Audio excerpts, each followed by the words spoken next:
মাত্র 11,48,000 টাকায় 4 রুম বাড়ি। ওয়েলকাম এভরিওয়ান, আসসালামু আলাইকুম। আশা করি আপনারা সকলেই ভালো আছেন। আল্লাহর রহমতে আপনাদের দোয়ায় আমিও খুব ভালো আছি। আজকে দেখতে চলেছেন 4 রুম বাড়ির লিঙ্কডইন পর্যন্ত কত টাকা খরচ হয়। যদি ভিডিওটা ভালো লাগে তা লাইক কমেন্ট শেয়ার করে পাশে থাকবেন। আরও নতুন ভিডিও পেতে আমাদের পাশেই থাকবেন।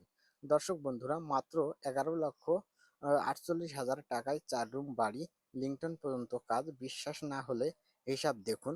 দৈর্ঘ্য 36 ফিট এবং প্রস্থ 40 ফিট, ছাদ 1360 স্কোয়ার ফিট, 16টা কলমে 2 তলা ফাউন্ডেশন করে নির্মাণ।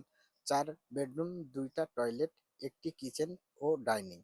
16 রড লেগেছে 300 কেজি, 12 রড লেগেছে 300 কেজি এবং 8 রড লেগেছে 300 কেজি। মোট টোটালে দাম আসছে 3,45,600 টাকা। সিমেন্ট লেগেছে 250 বস্তা, 1,26,000 টাকা। পিকেট লেগেছে 10,000, 1,20,000 টাকা। 1 নম্বর ইট 14,000, 1,68,000 টাকা। সিলেকশন বালু 500 সেফটি 45,000 টাকা। কুষ্টিয়ার বালু 500 সেফটি 24,000 টাকা। ভিট বালু 70,000 টাকা। মাটি খনন, বালি ফিলিং, সিসি ঢালাই 40,000, অন্যান্য খরচ 30,000।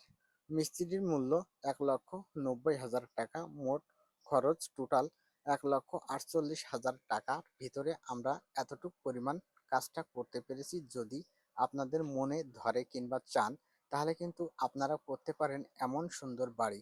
আর বাড়ির যে কাজগুলো আমরা করেছি আপনারা একটু খেয়াল করে দেখেন দর্শক বন্ধুরা। এইভাবে যদি আপনি আপনার স্বপ্নের ভবন নির্মাণ করতে পারেন তাহলে আপনার স্বপ্নের ভবন থাকবে দীর্ঘস্থায়ী ও টেকসই ও মজবুত।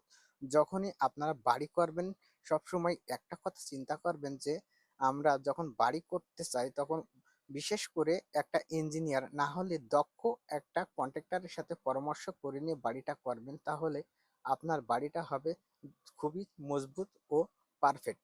সেজন্য আপনাদেরকে আমরা বারবার করে রিকভারি করে বলি যে বাড়ি করার আগে পরামর্শ করে নিয়ে করেন।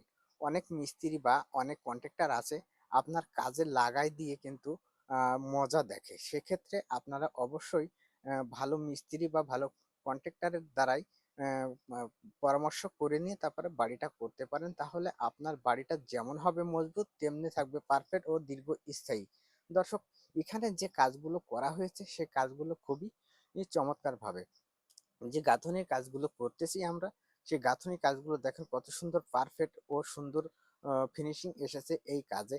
আর প্রত্যেকটা কলমের গাদেই কিন্তু আমরা একখান করে ইট গেঁথেছি, কারণ আমাকে যখন দরজাটা লাগাতে হবে কিংবা জানলাটা লাগাতে হবে এই ইটটা কেটে কিন্তু আমরা গ্রুপটা করতে পারবো। আর কলমে যদি আপনারা গ্রুপ করে